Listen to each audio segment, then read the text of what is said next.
position to start from. So what is lacking? I was extremely more radical in my past. Right. I would say like this. Okay, so fantastic progress has been made. Yeah. How many personalities out of interest would you say that you have? Several of them, like how many personalities I have, I don't know, maybe like 10, 20, I'm not sure. Right. Only 20. In the middle of the conversation, is it possible that another personality will come, or can we maintain one personality in the conversation? It's more likely more one personality in the conversation. It's very rare for people to have the idea to switch during the conversation. Often it happens when persons have several personalities, something triggering another personality and switch happened, but it's not happen very often. Okay. And by the way, there's some misunderstanding about it around religion as well. Yes, but of course. not just about it. For example, in religion, I noticed that many people who are very religious that believe that it's because of the devil, because of shaitan, something like this. But actually, it's like a natural mechanism. That it's like the result of PTSD that happened in childhood. And if you read the latest studies on the idea of, for example, when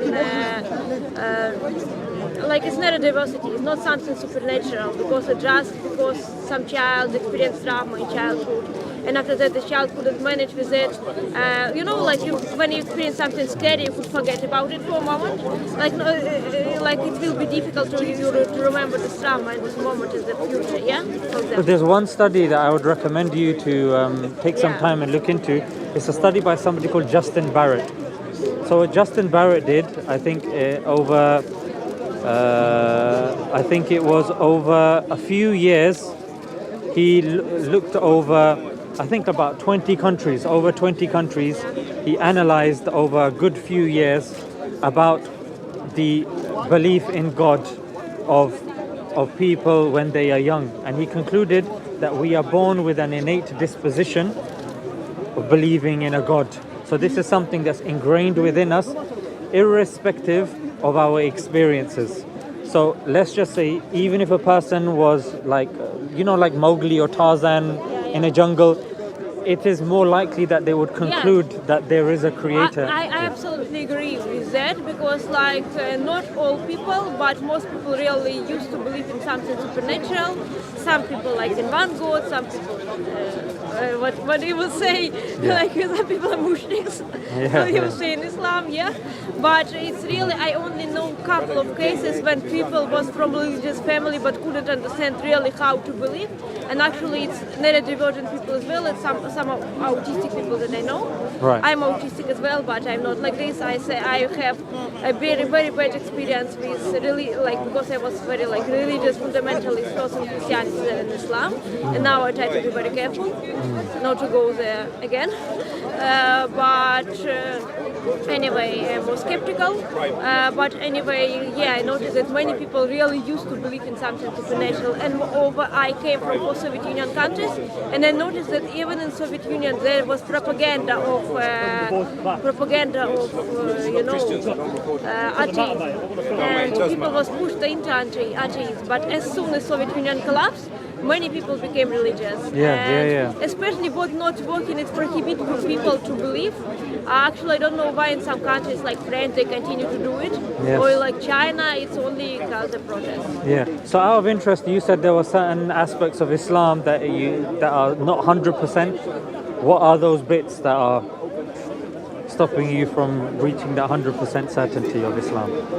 Because actually,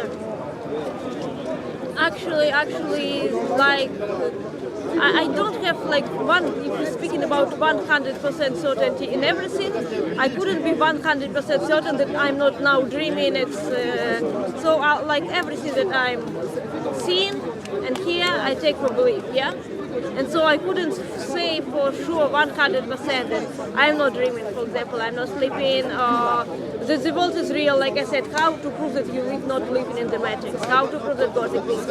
It's stuff that people take for granted, they used to it, and But the thing is, so would you class yourself as a Muslim, but like you said, there's a term that's used called the inference to the best explanation, that especially with everything that we do, you are going hopefully on your way home. You are planning that hopefully I will wake up tomorrow and hopefully I will do but this. you couldn't know for sure. Like Yeah, everything. like nothing like this tree Yeah. might fall on us, this light might explode, he might come and start hitting me on the head Yeah. with the chewing gum. Yeah. Anything can happen, but we infer to the best explanation based upon our understanding, based upon logic, common sense, philosophy, Yeah. rationality. So would you say, Something like this, yeah. So would you say according to all of that, you do believe in Islam? Maybe, yes. Okay, then when you say maybe, what is lacking, and maybe we can speak about that, and maybe I can enlighten you and give you more It's points. more interesting, for example, from your perspective. Could you say that you believe in Islam absolutely 100%? Yes. Can you say upon absolutely 100% that you're not sleeping now and everything that's going on now here is real or not? Yeah, but the way I would go about formulating the argument is by it's the scaffolding of evidence. For example, there's certain small micro things that a person Yeah. can do. If a person is sleeping, dreaming, there are certain things that happen in a dream that I don't know. Sometimes my dreams can be a bit crazy. I'm in school, and then suddenly Yeah. I'm in a different country. So there's no logical coherence or chronological order when it comes to dreams. When I look over here and I say, based upon our understanding, there is a chronological order, there is order, there is cause and effect, more so than my dreams. Then if I do a graph, then I say tick for me being in the real world as opposed to dreaming.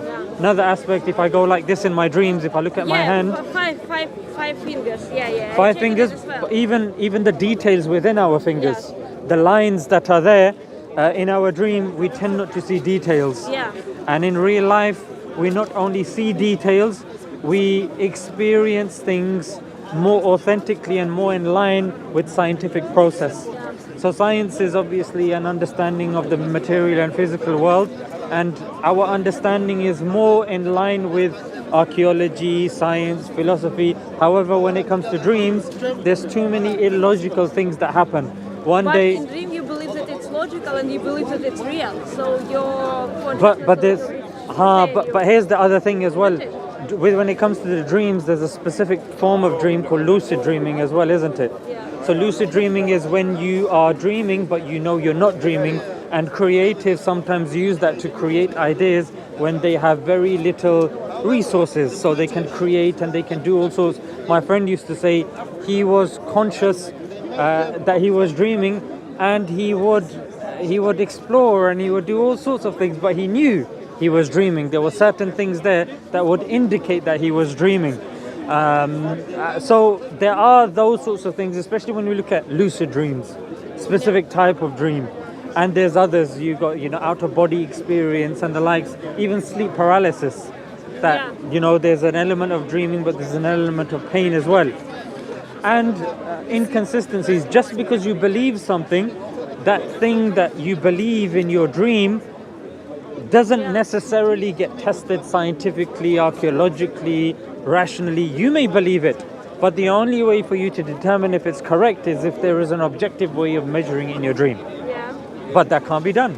Yeah. It's a purely subjective experience that we believe, and when we realize that, I fell over and there's no way for me to experiment or do this, then there's a disjunct. You're like, I fell over but I'm not bleeding, something's not right, Yeah, something's but weird. sometimes you don't understand it. Yes. For example, this I think the most scary thing that very cool that I don't have this kind of at least I hope that I don't have this kind of problem because it's completely different conditions. But even people who have hallucination, I never have hallucination in my life.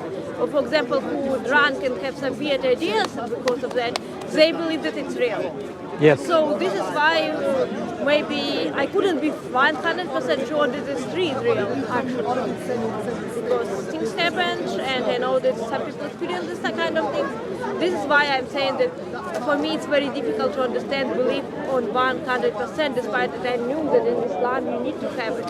So I think many people couldn't have it by 100%. They could be hope that they will have it one day, or they will say that, okay, it's my way of thinking, and the God will understand because he knows everyone and everything, and created all these different ways of thinking as well. Yeah. But I don't know. Sometimes I envy it, and sometimes I just was confused by people who have 100% sure something. Yeah, so here's the thing. Let's just say you were dreaming, and in the dream, something happens that you're unsure of. The methodological way of us analyzing that is inconsistent. You may believe it to be real, that's completely subjective, but for you to verify that, eventually your dream would fall apart and you would know that you're dreaming. Yeah. In the real world, however, notice with dreaming, it's synonymous with then I woke up, then I woke up, or then I realized. However, there's enough experience, cross experience from other people that we've met, from observations, from different fields of exploration like science, archaeology, that we can say that this world is indeed real, is indeed accurate from even from your unconscious way of doing things. You never would think that, you know what, I'm crossing the road, I don't know if the car is real, it's not real. Sometimes I think it, but it's more for me like just tricks of mine. Yeah, but the fact that you still wait for the car to cross. Yes. Do you see? Yeah. So that means that in your heart of hearts, intuitively, you realize and you understand that I do, but on the outside, maybe some of my understanding may be lacking, but you don't go about living your life But believing. whether to check it. Sorry? Whether to check it. On the other hand, on the other side, you could say think that the door is open despite that you remember closing it. But just you know that in this condition, you know that you have this anxiety and thinking the door is open. But isn't the fact that you go to sleep, isn't that fact that you're going to sleep indicating that you're not asleep? No, sometimes I have these dreams when I wake up several times and go to sleep. So Inception, yes, no. inception of dreams, yeah? Yes. Okay, By yeah, the way, that's tricky. By So- the way, how yeah. you decided to do all of this? I mean, to speak about Islam, to be in Dawah, all the stuff. How you started? Because when I was young, and I started questioning what was around me, sometimes it's actually very similar to your thing. Sometimes I'd be walking the corridors in my school and I'd be thinking, what's the point? What is and that what's the point is a question. And it's like, okay, I need to answer that. Okay, he's saying that there's a God, he's saying it's not a God. Then what are the arguments put forward? Because if indeed we know and we understand there's no difference of opinion that we all must die one day because we are mortal, then what is to come afterwards? What are the logical reasons for this? And, sorry, what did you say your name was?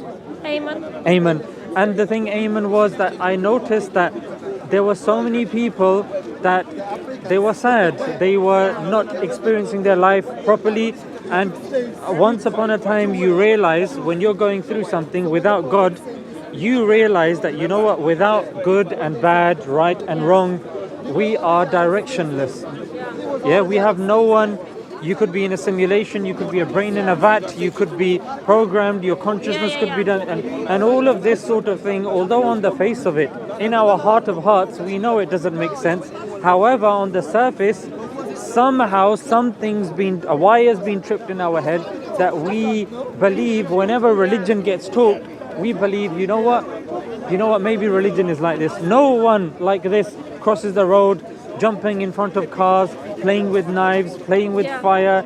When it comes to everything else, we follow the law, we do this, we believe we exist.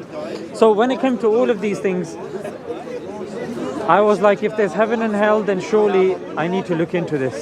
And then I did. And then, especially when all this terrorism stuff started saying, I was like, oh, what's this? That made me encouraged to look into Islam even more. And I realized that, you know what, Islam's arguments is much more rigorous, consistent, logical, non-contradictory than the other faiths like Hinduism, Christianity, Judaism, Sikhism and the likes. And then I looked into it more. The more I looked into it, the more I fell in love with it. The more my life had more direction, more purpose. It's like before you're seeing stuff in blurry black and white, but then when you get connected with God, not just like certain people will come and say, oh, just believe in God. Just amen, just No. by itself. No, with logic, with common sense, with philosophy and stuff like this. All of that helps to fortify your understanding. Just like you're building a wall or a building, you need different materials to fortify that building, to make it stand, and then enough confidence that I can live inside it. I would argue it's the same. And I had to do the same with Islam. And I could make the argument with regards to, unfortunately, sometimes certain people come and they say, what's the evidence for this and that? And I think I've looked into it enough, whether it's manuscript evidence, whether it's logical evidence. I think Islam is head and shoulders above the other cases that get brought forward. But you was from Muslim family, yeah? I was born in a Muslim family, but I wasn't practicing. You wasn't in childhood you wasn't interested, or? Yeah, there was no reason. I was just interested in playing, having fun, eating ice cream, sweets, that sort of stuff. When I started getting old, I was in secondary school, 9/11 happened, then people asked me questions. Why do you pray? And I didn't look into it too much. I just did the stuff. Because parents made you, yeah, basically. They didn't. I was born in that household. It was optional for me. They didn't force me. They didn't. It was. My mom used to do this. If I pray, she would tell me to pray. But then it was, if I had to do it, I would do it. And if I didn't, I didn't. Like it wasn't there. But it's only when I started looking into it, and I understood that there is backing behind this, and it's actually more substantial than I initially thought. And these people asking me questions, these are good questions. Why haven't I looked into it? It gave me more of a motivation to look into it. About 9/11 and actually very weird all this Islamophobic panic that happened, because basically, how to say it, there are a lot of terrorists who are Christian or atheists, like I don't know, in Soviet Union, in the first when Soviet Union was created, they officially called terrorists, or in China, and they were more cruel. And no one saying like atheist terrorists, for example, or Christian. Yes. Okay, I know, but by definition of terrorism, they need to be non-state. But they was non-state. But again, of course, okay, they will say that it's atheist terrorism, but they forgot it 100 years later. Yeah. This is weird. And even now, it's a lot of ideological stuff that's doing from like ideological violence. Yes. They're doing from different positions. Some Nazis, socialists, who is Christian doing stuff, bad stuff. Some atheists. But if Muslim, everyone says that Islam is the place. Exactly. You're 100% right. Yeah. And Christians have got Lord's Resistance Army, Eastern Lightning. You've got Christians blowing up abortion clinics. 969 Buddhist extremist group, the Hindutva in India. You're absolutely right. Yeah. And it's good, it's very mature that, of course, you've looked into this. And did you come from a Muslim family, or you just looked into it? No, my family was Christian Orthodox. And my father was absolutely very much religious that most people I ever knew. Okay. Because like in Soviet Union, religion was prohibited, that the 90s happened, and in 90s, everyone was interested in it. You're right. And then, like in my childhood, I was very afraid of God. I was ever scared to write God not from capital letter, not in a very nice way. I was thinking that I'm like doomed. I will go into hell for any small mistakes I made. Or in Christian Orthodox family, like for example in Christianity, this like communion.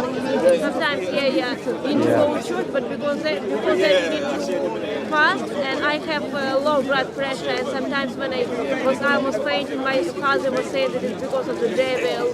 Or for example, he was put yell at mom because mom say something to him and he forget to cross the coffee.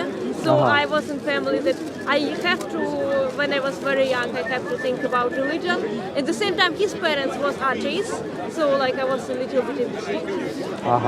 Okay. Yeah. Okay, so now I think I need to go, but it's also interesting to speak with you. Yeah, it was really nice speaking to you as well. Yeah. If you're ever here again, maybe another personality. I'd love to speak to all of your personalities. Okay. What's your name? Do you have some blog or something? Yeah, I have a YouTube channel called Smile to Jannah Extra. Or just Smile to Jannah. Okay, 1 second. I know how to write it, but... No problem. just in case. You're a nice person. Yes, you're a good person. You want to learn everything. Yeah. And you have to. This life is about learning. See? Yeah. Good job. So I'll be here. Hopefully, I'll be here next week. If you want to come next week. Next week I will be in Sheffield. Oh, Sheffield. Yeah. Okay, enjoy your time there, and whenever you get a chance to come again, hopefully we Do you can have a Quran continue. or anything? What? Do you have a Quran? Yes, Okay. Now, if you don't, I'll give you one. I have. Yeah, but take this one anyway because it's a present from the speaker corner. You know, yeah. Because I got 10 or 12 at home, but I still have many. Yeah, take one. Okay. Thank You are you. very Thank you. good Really girl. nice I seeing hope you. you'll Take be care. okay. Bye. Yeah, bye. Bye. पता की है गवाचे हुए ने बेचारे तो सो ख्वाबा जी रह रहे ने वाकई ये लेकिन एक गल है कि